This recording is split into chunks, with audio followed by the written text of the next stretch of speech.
Bom, pessoal, boa noite a todos. Mais uma vez é um prazer recebê-los no nosso ciclo de seminários semanais sobre os desafios econômicos da Covid-19. Hoje teremos o prazer de termos o Rudy Rocha e o Armínio. São ambos ex-alunos do departamento, ilustres ex-alunos do departamento, com participações distintas, envolvimentos distintos com o departamento. Só para fazer uma propaganda das próximas sessões, na semana que vem teremos o Gustavo Gonzaga e o Gabriel Liceia falando de mercado de trabalho. Em seguida teremos o Vinícius Carrasco e o Marcos Lisboa falando sobre políticas de crédito. E, na sequência, o Thierry Verdier e a Maria Cristina Terra, falando sobre comércio internacional e globalização no contexto pós-pandemia. Vamos esperar aguardar mais alguns segundos, eu vejo que tem muita gente entrando aqui. Só para retomar o nosso formato, né, a gente vai ter as apresentações iniciais, né, do Rudy, em seguida do Armínio, com apresentações em torno de 15 a 20 minutos, e em seguida a gente passa para as sessões de perguntas e respostas, e a gente vai seguir aquele formato que temos seguido até o momento, que é o de utilização a partir da utilização do recurso de levantar as mãos. Eu vou abrindo o microfone na medida em que as perguntas vão chegando, e a ideia é que as perguntas sejam bastante objetivas, não passem de 30 segundos, para que a gente possa cobrir um número de assuntos bastante amplos. Tá? E esse seminário se encaixa muito bem nessa nossa tentativa de cobrir diferentes aspectos, né, dos desafios econômicos associados à Covid, e que tem vários desdobramentos, né, desdobramentos que tangenciam várias áreas correlatas à economia. E para a gente aqui hoje é um prazer ter a oportunidade de conversar com o Rudy e com o Armínio, que estão à frente de uma iniciativa super interessante, que é o IEPS, que tem já gerado muita informação e evidência relevante para esse contexto. Então, acho que seria bom a gente começar logo, para não atrasar muito. Rudy, mais uma vez, muito obrigado, muito bom tê-lo a bordo aqui, acho que vai ser uma ótima discussão. Vou deixar contigo. Obrigadíssimo, Juliano. Obrigado pelo convite. É um prazer participar dos eventos da casa. Obrigado, então, também a todos da casa. Obrigado, Rogério, também pelo convite. Um prazer também participar com o Armínio dessa sessão virtual remota. Eu vou subir aqui alguns slides para me guiar ao longo da apresentação. O título aqui é mais uma aspiração do que qualquer outra coisa, tá muito distante de qualquer resposta. Mas, enfim, o que guia em geral essa apresentação, esses próximos slides, são algumas perguntas bem genéricas, na verdade. Por exemplo, se, quando e como sai dessa crise, né? As respostas estão longe de estar claras, mas enfim, acho que a gente consegue trazer algumas informações e evidências empíricas que contribuam para o debate. Tá? O roteiro aqui vai ser bastante baseado no material que a gente tem produzido no IEPS e, portanto, desde já agradeço a toda a equipe, ao pessoal que colaborou para isso. E a ideia é fazer um panorama bem descritivo, tá? Sobre oferta e demanda de serviço de saúde, com foco sobre serviço hospitalar. E ao longo desse cruzamento entre oferta e demanda, a ideia é sair com algumas mensagens principais daqui. Tá? Como marco normativo, que meio que vai ancorar algumas conclusões, tem a ideia de que, na verdade, a sociedade tem que caber dentro de seu sistema de saúde e isso, portanto, ancora bastante quais são os limites que a gente tem para operar dentro da crise. Tá? Por um lado, então, eu vou falar sobre um panorama sobre a oferta, um panorama sobre a demanda. Sobre a oferta, a gente já tem muita informação, né? Não só técnica, como circulando na opinião pública e nos jornais. Obviamente, a oferta é escassa, muito heterogênea. O que eu vou fazer aqui é colocar uns benchmarks só para qualificar um pouco mais, acho que é esse dimensionamento da escassez e da heterogeneidade, acho que cumpre um papel importante também. Pelo lado da demanda, eu vou falar um pouco, enfim, faltam muitas peças, muitos elementos para a gente saber de fato o que está acontecendo, mas eu vou trazer um pouco de dados da intuição por trás dos modelos epidemiológicos para qualificar alguns posicionamentos e, enfim, ao que tudo indica, as evidências sugerem um agravamento recente rápido do contexto. Tá? A mensagem principal, que eu volto ela ao final, é que, ao que tudo indica, parece que essa primeira batalha está sendo, de fato, perdida, o que é muito grave e ao que tudo indica também, o horizonte da crise, pelo menos da crise sanitária, eu vou me ater à parte de saúde, está se alongando. Tá? Então, isso implica que a gente tem que ter mecanismos de convivência com a crise. Tá? E, por último, eu vou marcar bem uma mensagem de que uma condição necessária para a gente dar respostas às perguntas de acima é a necessidade urgente de informação, tá? Principalmente, mais especificamente, testagem aleatória, para a gente conseguir inferir alguns parâmetros da demanda. E não só isso, seria muito importante também a gente discutir um pouco e trazer um pouco mais de elementos sobre o que é um sistema de saúde, como que outras camadas do sistema de saúde podem se somar simplesmente à assistência hospitalar para a gente conseguir tentar mitigar e achatar a curva. Então, um pouquinho sobre a oferta, começando pela oferta. Basicamente, esse gráfico eu tentei sintetizar um pouco, dimensionar um pouco o tamanho do problema aqui para o Brasil. Aqui a gente cruza, por exemplo, o gráfico mostra uma escassez relativa entre demanda e oferta de leitos hospitalares de UTI adulta para o SUS, tá? Mapeada ao longo de taxas de infecção populacional. Pode funcionar como cenários para a demanda futura por enquanto. Então, só para qualificar, a primeira linha preta, por exemplo, a gente simplesmente olha, levanta leitos de UTI existentes que estavam registrados no Cadastro Nacional no começo do ano e avalia em que medida, para diferentes níveis de demanda, ou seja, de taxa de infecção, em que medida a gente tem, então, uma escassez ou um superávit, um déficit relativo de leitos. Tá? E, ao que tudo indica, a margem é muito apertada. Tá? Então, se a gente olhar para a linha preta, com uma taxa de infecção populacional, taxa de ataque, o termo técnico, 3,3% da população infectada já bateria no nosso break-even aqui do sistema. Mas a gente pode qualificar um pouco melhor isso. Por exemplo, se a gente seguisse as recomendações do próprio Ministério da Saúde, uma portaria lá de trás, que recomendava 10 leitos de UTI por 100 mil habitantes, a gente pula para a linha cinza, por exemplo. A gente está atrás do recomendado, mas mesmo assim não pula tanto. Tá? Existem informações bem fragmentadas de que estão entrando cerca de 9 a 10 mil leitos adicionais para o sistema, e a gente pula para a linha laranja. Tá? Então, a gente ganha 2 pontos percentuais com isso. Né? Acho que isso sintetiza muito bem uma primeira mensagem de que, mesmo que se a gente tivesse com um sistema no recomendado, a gente estaria muito longe, por exemplo, do que estima-se estar acontecendo com o Amazonas, uma taxa de infecção de cerca de 10%, e muito mais longe, por exemplo, da taxa de infecção estimada para o momento de pico de mortalidade em Nova York, tá? Que foi acima de 20%. E mais longe ainda do que se estima ser o threshold de imunidade de rebanho, se é que existe, que é de cerca de 70%. Tá? Então, isso só mostra que a crise realmente seria impossível estar preparado para essa crise, é muito difícil lidar com essa crise, mas isso piora um pouco. Tá, piora um pouco mais. Aqui eu estou considerando todos os leitos de UTI disponíveis adultos no SUS no país, né?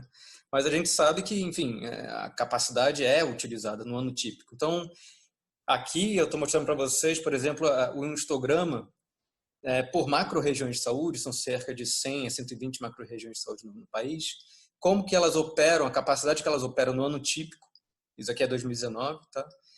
E se a gente adicionar, por exemplo, uma carga de 10% de infecção populacional, o que acontece? Então, a distribuição se desloca para níveis super altos, né? Então, isso só mostra, enfim, que o problema se agrava. A gente pode agravar um pouquinho mais o problema. Então, aqui a gente estava olhando, por exemplo, um agregado geral, esse 3,3 é um agregado geral para o país. Tá? Só para qualificar um pouco mais esse 3,3, também acho que é importante. Pelas últimas estimativas do Imperial College também que saíram recentemente, para São Paulo eles estimam uma taxa de infecção de 3,3. Tá? E algumas informações recentes de hoje, por exemplo, de alguns levantamentos, indicam que a capacidade do sistema municipal de São Paulo já está em 89%. Tá? Então, realmente parece que esses dados têm alguma aderência. Eles pioram porque, enfim, esse é o agregado, de fato, mas o que acontece quando a gente analisa a distribuição desse break-even ao longo das regionais de saúde? Tá? Então, o que a gente olha é que, na verdade, a mediana do break-even entre regionais de saúde é de 0,7%. Tá? Se a gente excluir eletivas, hospitalização por causas externas, outras infecciosas, respiratórias, sobe para 2,7%. Tá? Várias regiões, macro-regiões de saúde, não tem sequer um leito de UTI. Tá? Então, a heterogeneidade realmente é muito grande. O sistema hospitalar é parte da história, o choque é sem precedentes e, de fato, como eu mencionei, nunca estaria preparado. E não só isso, RH é um agravante, né? Que a gente ainda consegue ter alguma elasticidade para reagir com compra de algum equipamento, mas a oferta de profissionais de saúde é bastante inelástica nesse contexto, então só agrava a situação. E a gente vai ter que contar, enfim, o sistema hospitalar é uma parte da história, de fato, a gente vai ter que contar com todos os recursos do sistema, do SUS. Né? Então, o sistema de saúde não é só hospital, né? O sistema de saúde é um sistema de transferência, sistema de pagamentos, vigilância sanitária, atenção básica e, sobretudo, capacidade de coordenar e de coletar informação. Então, isso tem que começar a funcionar o mais rápido possível. Né? São formas que a gente tem que começar a acompanhar e ver o que está acontecendo. Tá? Bem, então, ao que tudo indica, como esperado, a oferta está super apertada, a gente está sem margem, e o que a gente sabe pelo lado da demanda? Pelo lado da demanda, a gente sabe muito pouco, na verdade. Tá? Isso, enfim, é o que traz mais incerteza para a situação. Os modelos SIR são terríveis, em particular para a predição. Eles não são feitos para isso, né? Eles são feitos para a gente entender um pouco o shape de disseminação, mas não funcionam tão bem para a predição. Disponibilidade de dados terrível, simplesmente terrível. Quando a gente interage essas duas coisas, a gente tem, então, praticamente um pesadelo. Né? A gente realmente está no escuro sobre isso. Mas a gente consegue sim extrair alguma informação dessa história com os modelos e as evidências que estão saindo por aí. É um pouco sobre isso que eu quero falar. Antes disso, só qualificar um pouquinho mais os modelos CIR. Acho que todo mundo já está ouvindo falar sobre o que é um modelo CIR. Eles estão muito longe de serem modelos estruturais, no sentido que a gente está acostumado em economia, muito menos identificados, né, no sentido de que a gente consegue encontrar vários conjuntos de parâmetros para entender o que entregar uma predição. Na verdade, é tudo muito endógeno e, em última instância, até a fisiopatologia do vírus pode mutar. Então, é extremamente endógeno. O que a economia tem feito aqui, e eu vou trazer um pouco agora disso, tem aportado componentes bastante importantes, e tudo muito recente. Os modelos saem semana a semana, modelos novos, apontando na direção de tentar modelar um pouco de comportamento. Tá? Então, principalmente com foco sobre os parâmetros que regulam, governam as transições entre os estados desse modelo e, portanto, conseguem explicar um pouco mais do que está acontecendo. Tá? Em particular, um parâmetro que já está conhecido por aí é o tal do R0, é um parâmetro absolutamente crucial. Tá? Eu vou falar um pouco mais sobre ele aqui. Isso tudo é só para qualificar umas 2 ou 3 mensagens que eu quero fazer à frente. Tá? Então, essencialmente, esse parâmetro pode ser considerado uma combinação como número de contatos que uma pessoa infectada tem por dia e quantos dias ela fica infectada. Isso meio que dá uma ideia da capacidade dela de passar a infecção adiante.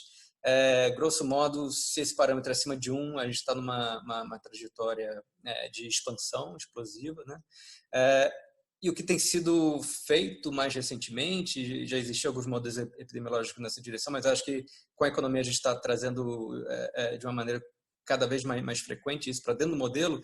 A gente está passando a reconhecer que, na verdade, parte dos parâmetros que estão dentro desse R0 são totalmente endógenos, né? E respondem a política, respondem a comportamento. Em particular, esse beta, ali de cima, ao que tudo indica, ele está mudando loucamente ao longo do tempo.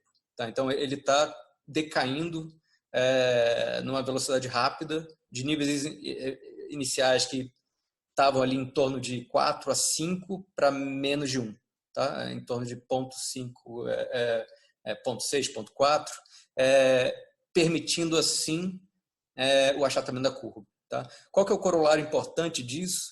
É que a curva tem cedido muito mais rapidamente e antes do que atingir qualquer tipo de imunidade de rebanho. Tá? Isso vai ter implicações super importantes para a gente pensar em reabertura. Tá? A gente está muito longe de qualquer ponto para reabertura nesse sentido. Como que a gente está no Brasil com relação a isso? As evidências todas sugerem que, apesar dos esforços, esse parâmetro está acima de 1. Ou seja, a gente está expandindo, tá? Apesar dos esforços. Então, essas são as estimativas recentes do Imperial College para os piores estados aí no país. Se a gente olhar para a última coluna, eles têm algumas estatísticas sobre onde que está esse parâmetro. Tá em todos os estados, está acima de 1, 1,5. Tá? Ou seja, apesar dos esforços, a doença está se disseminando. Tá? Mais algumas estatísticas recentes, só para também qualificar e dimensionar. Resultados recentes do IHME, de projeções, sugerem junho, um mês muito difícil, um platô de 200 mil casos por dia, mil óbitos por dia. Obviamente, o intervalo de confiança para essa história é absolutamente gigante. Só para casos por dia, o intervalo de confiança varia de 25 a 600 mil. Ou seja, eles vão acertar com certeza alguma coisa, né, e vão errar com certeza alguma coisa. Para óbito, chega a 2.500 por dia. Tá? Isso é uma coisa absolutamente gigante. Tá? Então, só para a gente ter uma ideia, se a gente continuar nesse ritmo de 200 mil por dia, em um ano a gente chega a 35% da população, muito longe de qualquer 70% de imunidade de rebanho. E só para a gente ter uma noção do que é 1.000 óbitos por dia, em um ano são 365 mil óbitos. Isso é mais do que o total de óbitos no Nordeste inteiro para o último ano que a gente tem informação sobre óbitos, tá? Que foi de 340 mil. Para o Brasil é 1,3 milhões. Então a gente está falando de muita coisa. Tá? É uma barbaridade. Tá? Por que isso tudo é importante? Porque apesar de todo esforço e apesar da doença estar muito avançada em vários lugares, ao que tudo indica, a gente está ainda muito longe de qualquer threshold razoável em qualquer lugar do mundo que nos permita flexibilizar. Tá? A partir do momento que a gente expande e o ST, a quantidade de pessoas supostamente imunizadas aumenta, a gente tem que esperar que o R razoável para a gente controlar a doença aumente um pouquinho. Isso está longe de ser verdade em vários lugares do mundo. Aqui a gente tem um gráfico para, por exemplo, Suécia, Nova York, Itália e para o Brasil também. Tá? Então, qualquer flexibilização mais frouxa da saída, e isso não vai ser só para a gente, para a Itália, para Nova York, para a Suécia, pode gerar um segundo pico ainda mais forte. Tá? E isso... Vai lá, Juliano. Não, só perguntar o que significa essas cores no gráfico. Tá sem legenda. Parâmetros diferentes para o R. Tá? Depende para onde a gente vai. A roxa, se eu não me engano, a gente volta para parâmetros pré-crise. Tá? Tá bom. E aí depende do tipo de política que você faz. Tá? Mas super endógeno. Mas acho que ilustra bem o ponto de que se a gente deixar solto, a curva cedeu em tudo quanto é canto do mundo, não foi por causa de imunidade de rebanho. Tá? foi por causa de comportamento, foi por causa de política, que suprimiu esse R para baixo do parâmetro de expansão. Tá? Se deixar solto, volta. E aqui eu já estou indo para o fim, só para, enfim, tentar sintetizar. O que a gente tem, essencialmente, no Brasil, é uma oferta sem qualquer margem para erro e uma demanda acelerando. Então, eu comecei com as perguntas se, quando e como sair. A resposta sobre se, acho que está muito longe da gente sequer pensar nessa resposta. Na verdade, a gente está, em certa medida, vendo o que está acontecendo na Europa, Estados Unidos, onde eles já estão descobrindo, eles já estão com essa pauta. Tá? A gente está muito longe dessa pauta ainda. Acho que a gente ainda não pode se contaminar pela pauta da saída, a curva está acelerando. Quando, ao que tudo indica, o horizonte está se alongando e flexibilizações, não só no Brasil como em outros lugares do mundo, podem gerar o segundo pico. E eu não estou falando de uma segunda curva que, em geral, acontece mais branda, mais para frente. Estou falando de um pico ainda mais forte, tá? Dependendo de como for a flexibilização. E como, e aqui são vários como sobreviver durante a aceleração, como sobreviver ao platô, como achatar e como, então, sair. Tá? Quais são os instrumentos que a gente tem em mãos, tentando só organizar tudo isso? Essencialmente, a gente tem alguns grupos de instrumentos. A gente pode esperar sair pela hard science, pela ciência, através de inovações em protocolos clínicos, medicamentos, vacina. Já adianto que tem mais de 1.000 RCTs correndo agora mundo afora e sem qualquer resultado muito positivo sobre medicamentos, sobre coquetéis de medicamentos, né? Ao que tudo indica, a fisiopatologia desse vírus é tal que aciona respostas imunológicas ainda muito desconhecidas. Então, tem sido muito difícil contornar isso. Infelizmente, a única luz no fim do túnel ainda é vacina. Tá? Então, a gente ainda está dependendo muito disso para resolver. Endogenamente, a gente tem instrumentos de policy para lidar com a situação. A gente tem todas as intervenções de não-farma, que inclui desde máscara até isolamento, até, enfim, tudo que a gente tem visto aí e que tem que ser utilizado, no limite lockdown. Absorção de práticas lá fora e, sobretudo, o uso coordenado de recursos do sistema. Tá? Então, de novo, a gente, no Brasil, a gente já foi capaz de dar respostas, em alguns contextos, exemplares para lidar com crises muito graves, sanitárias. Tá? Então, a gente deu resposta para o HIV/AIDS, que é um exemplo no mundo, a gente deu resposta para o H1N1, a gente deu resposta para o Zika. Né? E a gente tem elementos, a gente tem capacidade de dar resposta, a gente tem uma boa vigilância, a gente tem uma coordenação que é capaz de coletar dados de uma maneira organizada, a gente tem o maior programa de saúde comunitária do planeta, capilarizado e que funciona. Parece que o que a gente não está tendo é coordenação. Tá? Então, existem elementos que estão fazendo com que a gente esteja perdendo muito terreno para a crise.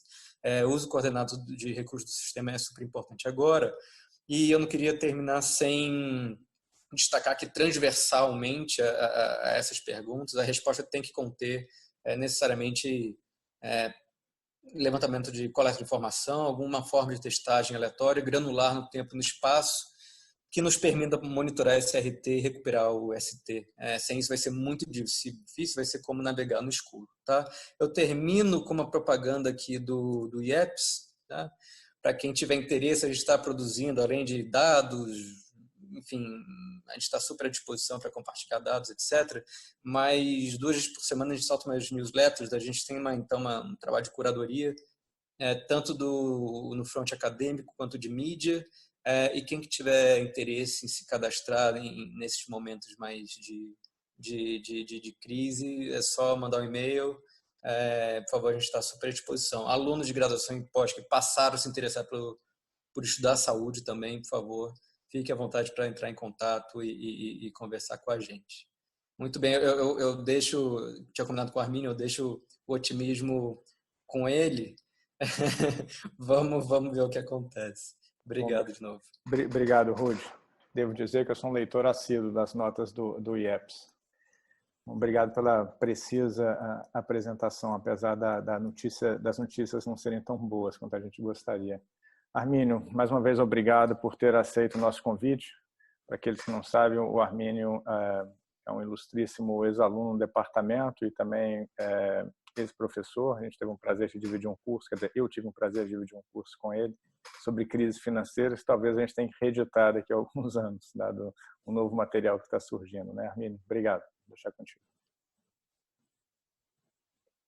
Obrigado. Não, sempre bom estar retornando à casa aí, ainda que por um caminho virtual. E é sempre bom discutir as coisas, mesmo num momento como esse, que realmente está fazendo a gente perder o sono. Eu, infelizmente, não vou poder avançar aqui na nossa conversa de uma maneira positiva, otimista, que quem me conhece bem sabe, eu sou um otimista por natureza, mas está difícil. O tema é muito amplo e eu só queria fazer alguns comentários na linha da estrutura de análise que o Rudi colocou. E eu vou ficar fora do tema econômico, mas é só para registrar que não parece haver dúvida que nós estamos vivendo crises paralelas e eu dificilmente consigo imaginar uma solução maior sem que a crise sanitária seja resolvida, sem que a crise econômica seja resolvida e eu diria também a crise política. O clima geral tenso, às vezes confuso, contraditório, está difícil. É uma situação que nós acompanhamos no dia a dia e que, no momento, assim, as trajetórias parecem bem complicadas. Do lado da saúde, pela demora, mas pela falta de uma estratégia maior, né? Que, no fundo, existe uma estratégia, mas que vem de cima, mas que aponta com frequência na direção contrária àquela que a ciência recomendaria fosse, vamos dizer, a organização geral da estratégia nacional, incluindo-se aí o elemento da comunicação com as pessoas, que apesar disso vem se defendendo, mas não tanto quanto o necessário. Não há um dia que passe sem fotos e filminhos de aglomerações e portanto, de situações em que as consequências são trágicas, né? Esse desafio ele tem uma estrutura interessante, parecida com outras que nós estamos acostumados a ver no mundo da economia. É possível se modelar, analisar, procurar relações causais, mas o tema de fato é muito complexo. Esses modelos, mesmo quando incorporam algum elemento comportamental, são bem precários. Isso aqui é a verdade. Eles iluminam muita coisa, mas na prática, eu acho que a campanha vai ter que ser baseada em dados. Então, aí eu só queria fazer eco ao que o Rudi disse. Quer dizer, a importância de se ter uma ideia de quando as curvas começaram a virar para valer e depois, à medida que elas eventualmente vão virar de um jeito ou de outro, que se possa também calibrar os trabalhos de tal forma a não correr riscos desnecessários no que diz respeito a outras ondas que não são possíveis, são prováveis, dado que nós, pelo visto, não vamos chegar nem perto da imunidade. Aí, pelo mundo afora, o que se vê são medidas as mais variadas e me parece que no Brasil nós precisamos de todas, né? Começa com o isolamento social, que precisa ser incorporado à vida das pessoas. Elas não têm assim, instinto suicida, então isso está acontecendo, dificulta muito a vida de quem está acostumado a fazer a modelagem CIR assim, mais básica, felizmente. É provável que em várias regiões do Brasil seja preciso, de fato, ir para um lockdown, que em tese seria temporário, mas seria uma política intermitente até que se chegue a algum grau de segurança. Não existe uma alternativa pura, que durante um tempo chamou-se aí de vertical. As pessoas não são suicidas, porque as condições aqui no Brasil são muito precárias. Nossas estimativas lá no IEP sugerem que mais do que um terço da população é vulnerável quando se inclui idosos e portadores de doenças crônicas, outros problemas nessa linha. A desigualdade manifestada de maneira mais óbvia nas favelas e moradias precárias dificulta também o isolamento. Com frequência se vê 4 pessoas por cômodo, é impossível isolar. Muitas pessoas no setor informal que comem de noite o que ganham de dia. Enfim, um quadro bem difícil. Nós estamos muito atrasados no mundo da testagem e do rastreamento, que tem papéis importantes, desde o entendimento maior do que de fato está acontecendo com a população, até a caça. Hoje, a Márcia Castro, numa apresentação na Câmara, no evento da Câmara, falando dos detetives sanitários. O Brasil tem, na verdade, pessoas que poderiam fazer esse papel de saber quem tem problemas e quem se encontrou com quem, que no fundo são os agentes comunitários do SUS, da atenção básica. Poderiam fazer esse papel, teriam que ser treinados, teriam que ser aparelhados, eles próprios também teriam que ser testados. Ela falou bastante sobre isso. Quem tiver interesse pode ver lá na Câmara. O fato é que o Brasil vai precisar de tudo. A nosso favor, existe a rede do SUS, existem mecanismos de assistência social para permitir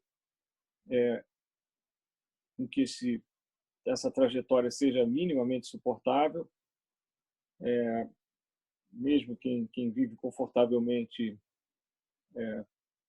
se sente mal com isso, a falta de liberdade. Imagina quem vive, que é um número enorme de pessoas, quem vive sem qualquer conforto, sem água corrente, sem condições de higiene. Até agora, os sinais são bons no mundo da alimentação, que é outro drama potencial. Então, tem havido bastante solidariedade. É preciso que isso continue. Imagina se, além de tudo isso está acontecendo, começa a faltar comida também, né? Mas, por enquanto, está tudo bem. Aqui no Brasil, nós perdemos tempo. Faltou realmente uma visão correta, científica da coisa. Nós vamos pagar um preço por isso. Em outras áreas, algumas coisas vêm funcionando. Eu penso que o uso dos canais do Bolsa Família e do Cadastro Único permitem transferência direta para as pessoas, e vem havendo também um esforço de cadastramento, mas os custos não podem ser ignorados. Vários de nós saíram falando cedo sobre a importância de se abrir uma exceção para esses gastos nesse momento, que seriam claramente gastos temporários, mas se essa situação perdurar, as contas mostram que a dívida pública vai para 100% do PIB, e há também a ameaça de despesas novas permanentes. E aí os riscos passariam a ser, a meu ver, enormes. Então, esse é o quadro. Não há possibilidade de saída assim, a curto prazo. Não há ainda confiabilidade de informações, embora eu estou com o Rudy, eu creio que isso é possível se obter, mas não é o caso ainda. E os riscos econômicos vão crescer com o tempo. Então, assim, eu realmente estou extremamente preocupado, tanto com o lado sanitário quanto com o lado econômico, e infelizmente eu acho que eles se comunicam, e eu acho que nós temos que nos preparar. Ainda há tempo para se agir em todas essas frentes, mas isso vai exigir uma liderança que até o momento não se vê. Felizmente, nós, sendo uma federação, temos podido, a nível de estado e município, tomar providências. Pode ser que daí também surja algum espaço aí para a esperança. Eu vou parar por aqui, me coloco junto com o Rudy aí à disposição. Obrigado aí de novo, Juliano, Rogério, amigos da PUC. Ótimo, Armínio. Obrigado. Enquanto as pessoas se organizam aqui para fazer as perguntas, deixa eu fazer duas perguntas rápidas aqui. A primeira é sobre o desafio de testagem aleatória. O que a gente tem até agora, pelo menos o que eu pude acompanhar, é esse esforço lá da Universidade de Pelotas, que eu acho que vai na direção certa, mas tem uma certa frustração, pelo menos a meu ver, com os resultados ali, porque a amostra ela se revelou extremamente pequena, né? Porque o número de casos detectados foram 2, 6 e 10, se não salvo engano, e a meu ver a gente precisaria de 2 ordens de magnitude, né, em termos de ampliação dessa amostra, para a gente começar a ter algum diagnóstico um pouco mais preciso. Então, seria interessante ouvi-lo sobre em que medida, se há algum esforço nessa direção, como que estão essas coisas. E do ponto de vista de gestão, eu acho que seria legal a gente dividir para mim tem 2 desafios aqui. De um lado, são aqueles problemas meio que inerentes a estarmos num país como o Brasil, com as suas dificuldades, dado o seu estágio de desenvolvimento, mas me parece, pelo que foi colocado aqui, que o Brasil também tem um sistema de saúde que ele tem alguns atributos que são até surpreendentes no contexto internacional e um histórico de lidar bem com várias iniciativas no lado de saúde. E eu acho que seria legal se vocês conseguissem avançar um pouquinho mais sobre essa perda de oportunidade que a gente está tendo, provavelmente por questões associadas à nossa incapacidade de coordenação entre as diferentes esferas, ou mesmo desafios são impostos pela própria incerteza que está que a gente está enfrentando, porque me parece que aí sim é uma questão de ineficiência, né? A gente tem um recurso ali que parece estar subutilizado, né? Deixa eu passar para coletar mais 2 perguntas aqui, eu passo para vocês responderem. Vou começar aqui com o Sérgio Portugal. Sérgio, seu microfone está aberto. Se puder fazer pergunta rápida.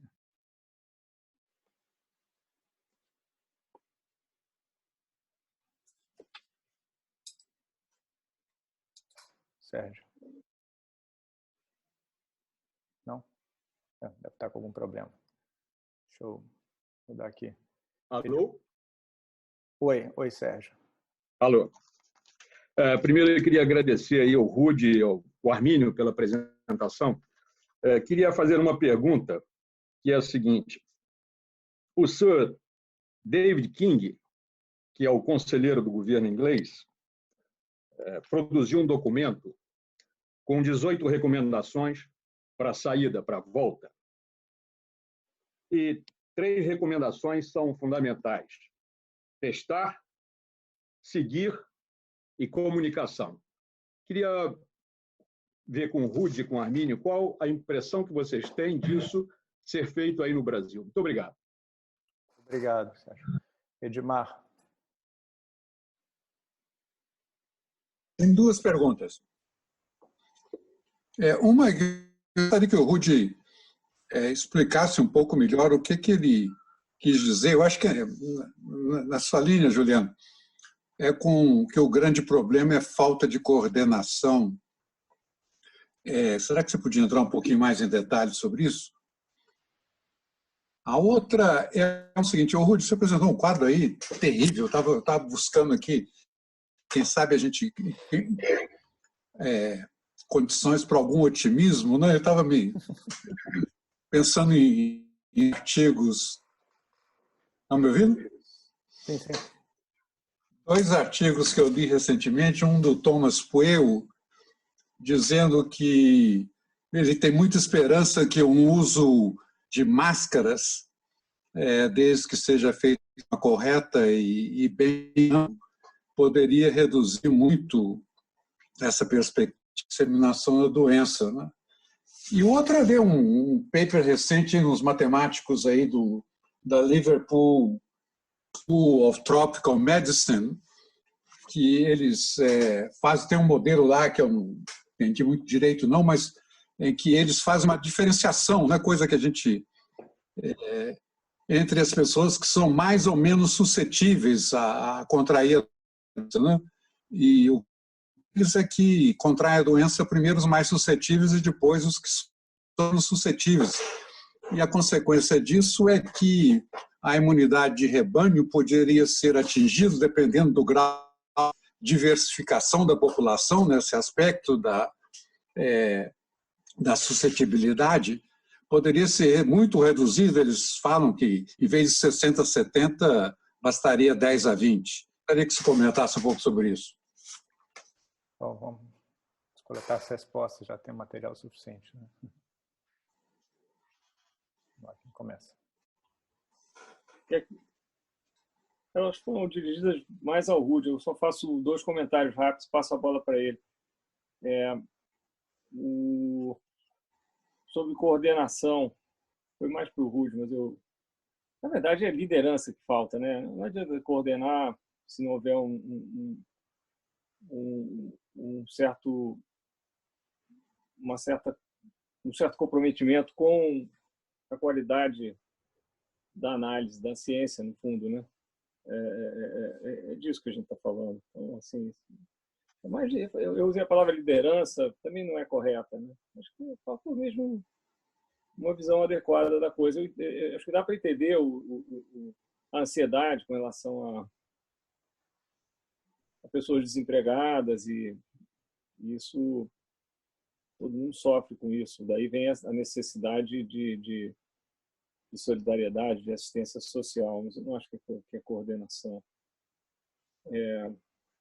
Eu não li Sérgio, eu não li essas sugestões, mas aqui está difícil ter o material para fazer os testes e fazer o rastreamento. E a comunicação, acho que deveria começar a acontecer pelos governadores e prefeitos, eu suponho, já que ela não está vindo por cima. Mas não é o suficiente. Eu acho que deveria haver campanhas também feitas por celebridades, pessoas que são reconhecidas pela população, que pudessem se comunicar de uma maneira clara e gráfica, mostrando assim, olha, isso aqui, como campanhas outras já se viu por aí com relação a fumo, a campanha da AIDS também deu muito certo. Acho que está fazendo falta também esse departamento. A parte mais, vamos chamar, tecnológica aí, de testar e rastrear, eu acho que ela vai acabar chegando, mas não sei, Rudy, passo para você o resto aí, máscaras também. Beleza, sigo aqui então, Arminio, obrigado. Obrigado pelas perguntas, começando por testagem e tal, informação do Juliano.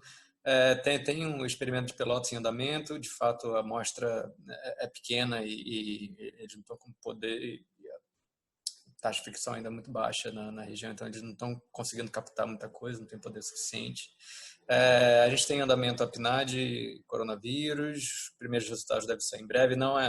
Se eu não me engano, não é testagem, mas é um questionário que permite a gente criar umas proxies a nível nacional, com alguma periodicidade, se não me engano, semanal, grandes regiões e com um pouco menos de periodicidade, representativa ao nível das unidades da federação. Isso tem andamento, são questionários integrados com o mercado de trabalho, condições de habitação, etc. Ouvimos falar que o governo federal já tem 22 milhões de testes para entrar em campo e começar uma coisa em mais larga escala, mas difícil saber se é isso mesmo e quando que entra em campo. A gente não tem sequer capacidade para analisar os testes. Então, essa é uma prioridade enorme e eu espero que no próximo mês a gente tenha mais informações sobre isso, pelo menos. Com relação à gestão do sistema de saúde, daí eu tento responder um pouquinho também uma das perguntas do Edmar sobre o que é coordenação, um termo meio difuso e genérico, né, Edmar, que não fala muita coisa, mas em princípio um sistema de saúde é um apanhado de entes fragmentados, né, de altíssima complexidade, e que precisam de alguma forma se comunicar e funcionar com base em um sistema de referência contra referência para que o fluxo de atendimento de um determinado paciente seja o mais suave, o mais eficiente possível, né? O que liga esses entes é a coordenação, e não só isso, o que permite que a gente consiga investir de uma maneira racional e eficiente no sistema de saúde também é a coordenação, né? A unidade de análise ideal para um sistema de saúde, aqui no Brasil, enfim, em outro lugar do mundo, mas aqui no Brasil em particular, não é a unidade da federação, não é um município, são agrupamentos de municípios que justificam uma escala para ter um hospital e que seja integrado com atenção básica, etc. e tal. Então, todo esse trabalho de coordenação exige recursos humanos, exige logística, exige um monte de coisa, né? Quando a gente está diante de uma crise, isso é estressado, né?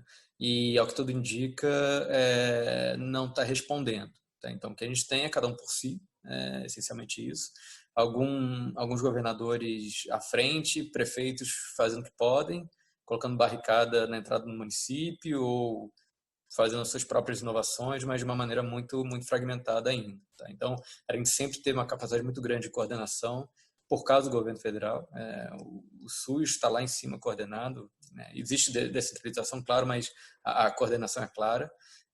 E nesse momento parece que a gente está sentindo falta disso, porque falta uma liderança, como a Armin mencionou, que conecte tudo isso e que evite que a gente fique brigando por recursos lá na ponta, né?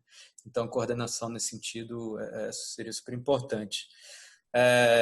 E, de fato, acho que o SUS para um país em desenvolvimento, é uma potência, em certo sentido, e tem capacidade de reagir. Então, minha ideia de estar subutilizada vai muito nesse sentido, Juliano.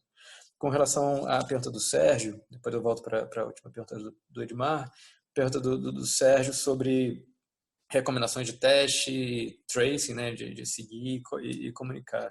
Acho que a gente ainda está tentando testar, está com baixa capacidade de teste e de avaliação de teste, iniciativa privada já está correndo por fora, empresas estão comprando testes para ver se conseguem voltar em operação em paralelo.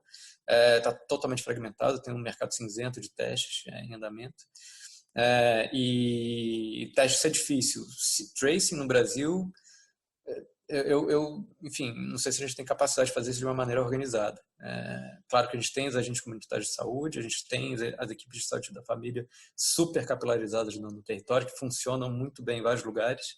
Então, teria capacidade, mas, de novo, a gente vai ter que ter alguma liderança aí para fazer com que esses entes são, por construção, fragmentados no sistema de saúde, se coordenem e consigam entregar alguma coisa mais organizada.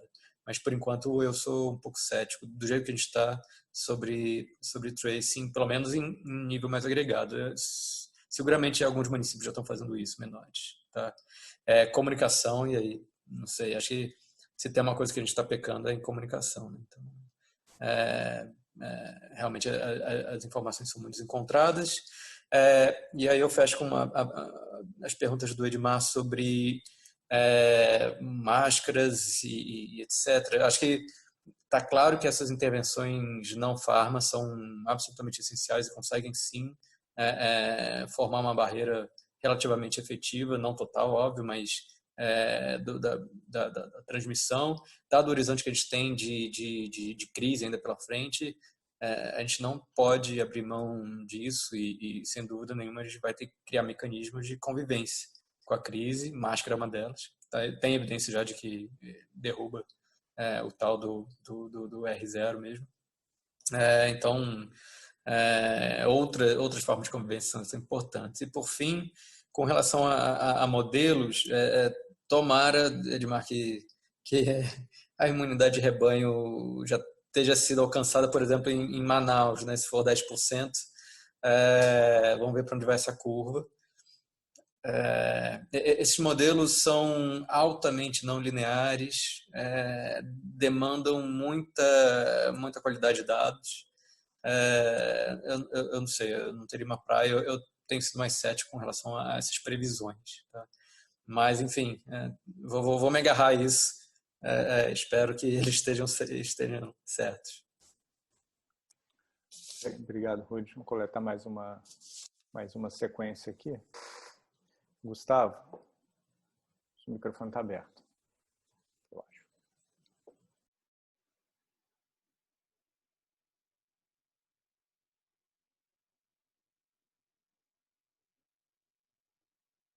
Gustavo.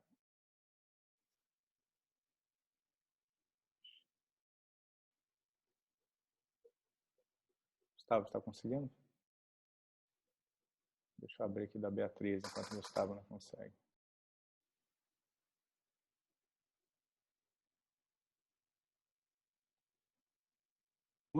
Foi agora, Juliano? Foi sim, Gustavo. Bem. Perdão, estava falando aqui, não estava vendo que estava sem o microfone. Bom, oi, Rudy, Armínio, parabéns aí pelas apresentações. Eu tinha duas perguntas rápidas, uma em relação ao R0, essa ideia de como que o R0 depende da densidade, né, populacional de cada região. Obviamente, deve depender muito, né, mas eu fico pensando se nos Estados Unidos, principalmente, você tem milhões de casos, se já não tem essas estimativas de como que a doença se espalha, né, quão rápido ela se espalha nas regiões mais para o interior, né, principalmente. Porque acho que isso dialoga muito com a oferta, né, a própria capacidade de leitos. Os números que o Rudy apresentou são chocantes, né, mas uma mediana abaixo de 0,7%, né, de população infectada é uma coisa super preocupante. Mas, por outro lado, são essas regiões, provavelmente mais no interior do país, que vão ter menos probabilidade de ter um R0 grande. Então, queria ver se vocês têm alguma evidência sobre isso. E depois, Ruth, se você pudesse explicar um pouquinho mais o número de Nova York, de 21%. É um número que me intrigou muito. Quer dizer, Nova York teria a capacidade de absorver até 20% da população infectada, é isso? Tá. Obrigado, Gustavo. Deixa eu abrir aqui para o Carlos. Carlos, pode falar, já está aberto. Oi, está ouvindo? Sim. Bom, obrigado pelas apresentações, muito boas. Eu tenho uma pergunta exatamente na linha do que o Gustavo fez, de que eu não entendi direito o primeiro gráfico, deve ser falha minha, de que para você atingir imunidade de rebanho, lá 70%, bom, faz uma enorme diferença se você for chegar a 70% num mês ou em 5 anos, para a demanda do sistema. Então, não entendi como é que não tem ali uma dimensão temporal. Aí a outra, quer dizer, é uma observação, quem mora no Rio, como eu, lockdown aqui parece a desmoralização final do setor público. É impossível fazer lockdown no Rio de verdade. Não tem como verificar. Você vê, os carros da polícia são o primeiro a não ter ninguém de máscara. Então, isso é só uma observação sobre vamos dizer, a nossa incompetência social para poder combater o vírus. Mas a primeira, eu gostaria de entender aquele 70% para a dimensão temporal daquilo ali. Bater 70% em 5 anos é uma coisa, 21% como Nova York em 2 meses me parece outra. Obrigado. Deixa eu só conectar uma outra pergunta antes de passar para vocês. Até usando o caso de Nova York, se você olhar as informações sobre hospitalização, que já tem caído de maneira muito consistente, me parece que a restrição da capacidade hospitalar de Nova York já não é uma restrição, já não é uma restrição ativa já há algum tempo. Aí me parece que a preocupação ali tem muito mais a ver com a taxa de mortalidade do que com o sistema. E se isso for verdade, talvez essa recuperação e as políticas de isolamento no mundo desenvolvido possam se alongar ainda por um tempo mais longo. Vou fazer uma rodada de comentários e respostas, depois a gente pega mais um pouco, que a gente já está chegando ao final da nossa sessão aqui. Vai, Rudy. Eu começo? Vou lá, então. Começando aqui, respondendo Gustavo. Prazer, Gustavo. Seria melhor se fosse presencial, né? Estaria aí na Gávea com vocês, conversando sobre isso. Com relação a como se comporta em densidade, acho que, por enquanto, eu não vi nada muito claro sobre isso. Vou buscar saber, mas, enfim, não vi nenhuma evidência consistente sobre isso até agora. Mas a preocupação aqui no Brasil, em particular, a interiorização. Na verdade, a falta de densidade é correlacionada com a escassez ainda maior de recursos, né? Então, existem macro-regiões sem leito de UTI. Quando a gente vai para regiões de saúde, agrupamentos de 450 agrupamentos de municípios, de regiões no Brasil, sobe ainda mais, né? Então, existem vários lugares que você não tem a menor possibilidade de acessar qualquer recurso hospitalar de mais alta complexidade, né? Então, por mais que a densidade possa ser mais baixa. Então, essa correlação, eu não consigo te responder com precisão sobre impacto de densidade, mas essa correlação eventualmente contribui para eventualmente aumentar a preocupação. Então, a gente pode ter grupos de municípios inteiros que vão ter que recorrer, com certeza, ao polo de uma região de saúde ou mesmo a capital do estado, que já vai estar lotada. Então, como se a margem de manobra do lado da oferta nesses lugares fosse praticamente zero. Então, essas coisas são correlacionadas. Acho que eu não agregaria nenhum otimismo por aí, não. Mas, enfim, espero que a gente tenha margem para otimismo aí, sim. Com relação a Nova York, esse dado, na verdade, veio de testes no começo de abril, se não me engano, testes feitos em supermercados, em locais, testes moleculares, e aí foi possível medir uma taxa de ataque populacional da doença. As estimativas, algumas simulações, como desse paper que eu mostrei, saiu no NBR agora, meio que cravam em 20% no começo de abril, e segundo eles já está chegando a 30% agora, na virada de abril para maio. Tá? Então, mas aí vem de simulação. Mas o dado original de 20 e poucos % vem de teste mesmo. Tá? Com relação à pergunta do Carlos, bem rapidamente, só para explicar aquele gráfico, aquilo, de fato, Carlos, aquilo no espaço de 6 meses. Tá? Então, a gente travou um cenário e o nosso cálculo de leito, na verdade, leito dia. Né? Então, a gente pega estoque de leitos, multiplica por 180 dias, né?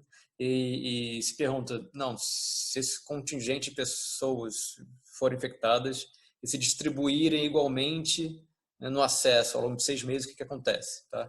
Se essa curva for de 3 meses, se essa coisa se concentrar em 3 meses, o resultado é muito pior. Tá? E, obviamente, se for para 5 anos, eventualmente vai até caber no sistema. Tá? Então, o que a gente apresentou foi um cenário, um benchmark aí, que é de 6 meses, que na verdade é conservador. Tá? Então, pode ser ainda pior a situação. Com relação a lockdown, de fato, mas a gente tem que se inspirar em alguns lugares que, enfim, a Suécia é sempre inspirador, mas acho que não serve como exemplo para o Rio. Mas a Suécia, as restrições não foram tão severas, né? O país continuou funcionando, mas por outro lado teve um trust da população do governo e um comportamento absolutamente alinhado com o que se espera com relação ao risco da doença. Não sei o que esperar do Rio, não sei o que esperar do Brasil inteiro, na verdade. Tá? Com relação a Nova York, Juliano, você que perguntou de Nova York. Era só o caso de se você acha que ali a restrição de Nova York, porque me parece que a restrição ali já não é o sistema de saúde, talvez esteja motivando como a alongar as medidas, talvez seja a preocupação com a expansão da doença em si, né, e a mortalidade associada mais do que no sistema. Né? Sim, você concordo. Com isso? Mas, eventualmente, se soltar, o segundo pico pode ser mais alto, né? Porque ainda não cobriu o suficiente. Né? A menos que aquele artigo lá dos ingleses esteja certo. Tá?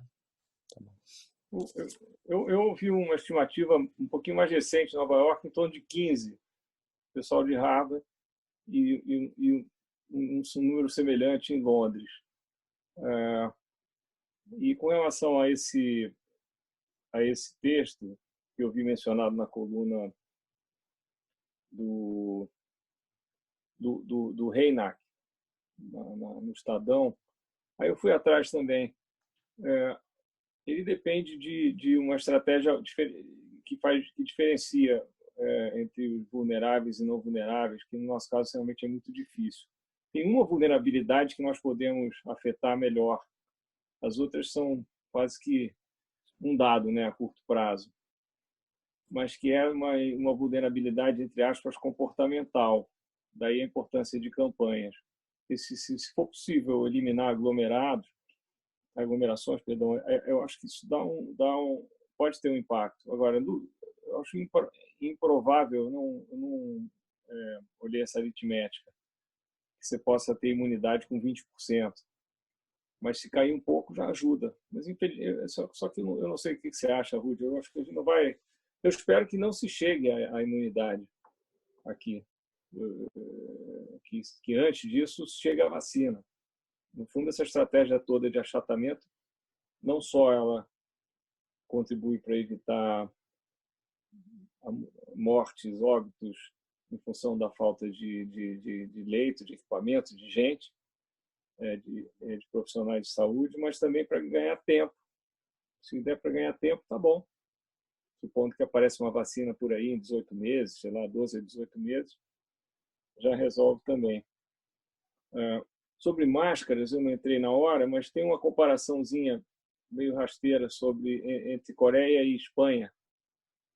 Os asiáticos usam muito, estão acostumados a usar máscara. Não sei se é causal, mas também não custa tentar. Essa aí eu acho que é barata.